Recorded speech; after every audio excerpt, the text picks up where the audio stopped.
Estas son palabras mayores.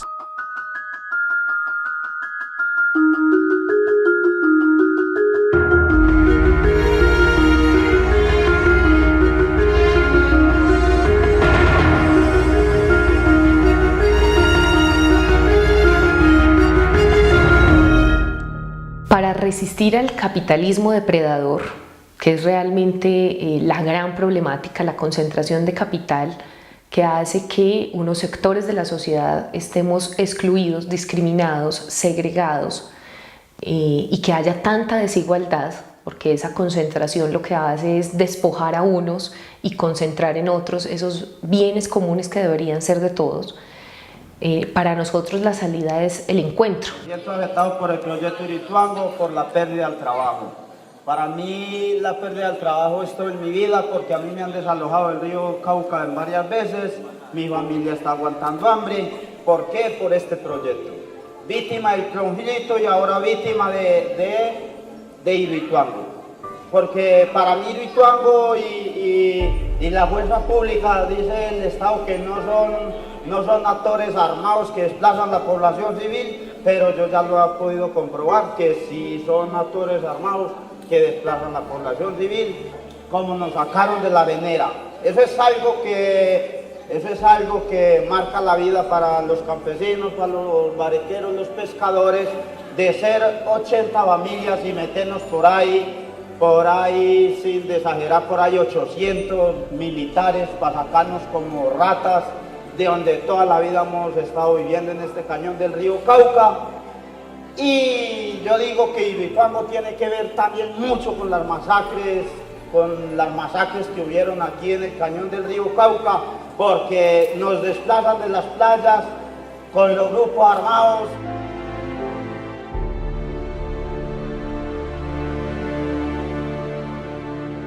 La salida es el encuentro, el regresar a ser una comunidad, el rechazar el individualismo, el encontrar entre todos las salidas, el habitar en comunidad un territorio, sea urbano, rural.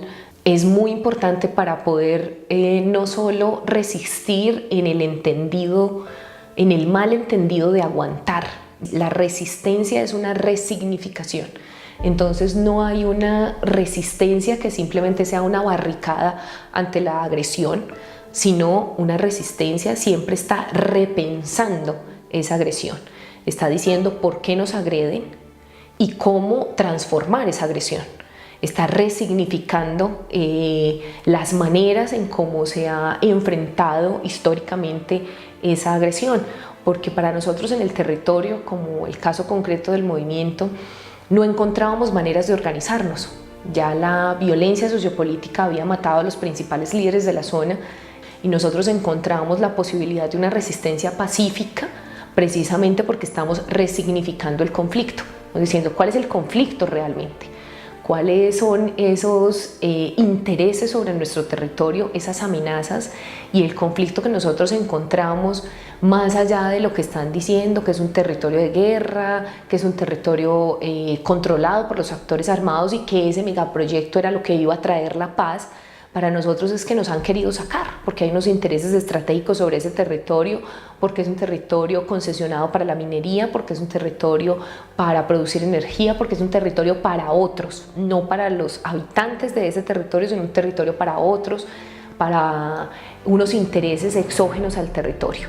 Entonces, cuando uno está resignificando el territorio, encuentra que el principal objetivo es permanecer en él, porque esa es la amenaza, nos quieren sacar de él, nos han sacado con la violencia y la gente ha retornado. Entonces el principal objetivo que nos trazamos fue permanecer en el territorio rural, pero esa permanencia debía ser con dignidad, con comida, con condiciones dignas, con agua limpia, con agua libre también, por eso hablamos de los ríos libres, no solo porque no deben ser represados, sino además porque no pueden ser contaminados, porque no pueden ser desviados, que es lo que hacen con las aguas para otros intereses, sino que tienen que ser de uso común. Y esos ríos libres significan entonces una vida digna, porque cuando otros los están privatizando por diferentes medios para comercializar el agua, para venderla con la excusa de que esa agua no está limpia, de que esa agua hay que purificarla, lo mismo que pasó con la chicha. En estos territorios siempre se había tomado chicha y entonces la idea del higienismo llega a Colombia, llega a la zona para implantar el consumo de la cerveza, el consumo de unas bebidas alcohólicas y desplazar las tradicionales, porque a quién se le compran esas bebidas alcohólicas. Entonces nos dijeron que la chicha no cumplía con los estándares, digamos, de higiene, y eso mismo nos están diciendo con el agua, que el agua que sale naturalmente de una montaña, entonces no cumple con esos estándares de higiene, nos hace daño, nos enferma, nos contamina, y nosotros nos preguntamos, a cambio de esa idea de higiene, privatizan esa agua, y entonces nos ponen a comprar el agua que antes era libre. Resistir entonces siempre va a ser resignificar la manera como nos organizamos, porque casi que uno siente que lo conducen a unas formas organizativas, que si quieres organizarte es solo así, que tienes que registrarte, que tienes que aparecer en Cámara de Comercio, que tienes que formalizarte, que tienes que pagar unos impuestos.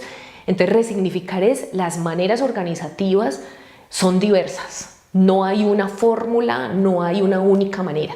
Nos organizamos como lo sintamos. Si nos organizamos según identidades étnicas es porque ahí hay un sentir y hay una fuerza y hay una potencia. Si nos organizamos con un objetivo común de defender este territorio, entonces ahí hay un sentir y hay una potencia, pero no hay una fórmula en que te digan todas las personas que se quieran organizar en Colombia tienen que ser en juntas de acción comunal, porque hay gente que no se siente así. Por ejemplo, los barequeros en el cañón del río Cauca son trashumantes.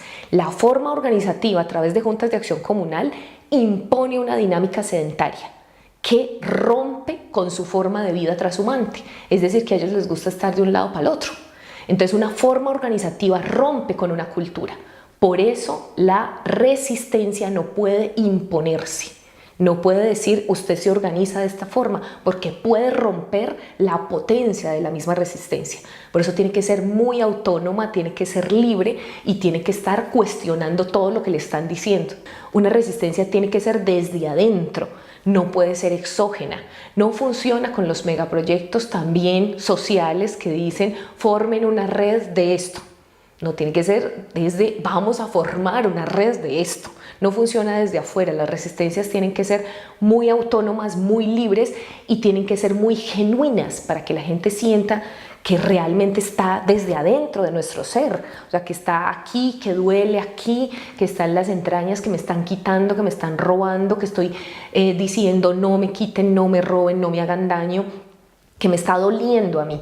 No hay esas resistencias desde afuera que debemos es hacer esto. Eso tiene que ser una construcción colectiva y es una construcción que tarda años. Lamentablemente el acelerado proceso de despojo de los territorios está planeado hace muchos años y nosotros cuando nos estamos organizando para resistir a esos megaproyectos de despojo estamos en un proceso que es lento y que si forzamos eso para poder ir al tiempo de ellos, lo que hacemos es dañar el proceso. Entonces mucha gente dice, es que ustedes los que tienen que hacer es esto, hagan aquello. Y el proceso colectivo es recuperar ese encontrarnos. Y eso es un primer paso, porque no han querido que nos encontremos. Han querido seres individuales que piensen de manera egoísta en sí mismos. Y la defensa de los bienes comunes siempre va a ser comunitaria, va a ser entre varios, porque si no, no tiene sentido. No tiene sentido grandes héroes que defiendan la naturaleza de manera individual. Tiene sentido procesos colectivos que defiendan esos bienes comunes. No es a partir del individualismo, es a partir del ser comunitario.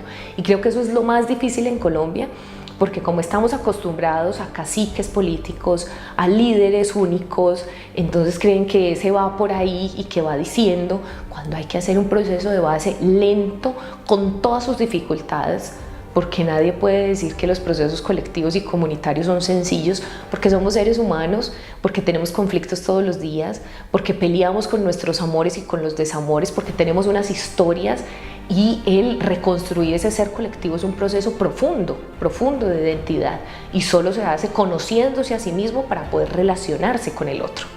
Y eso es un proceso de años, eso no es un proyecto ni es un programa de gobierno, es un proceso de años que surja desde adentro para poder resistir al afuera.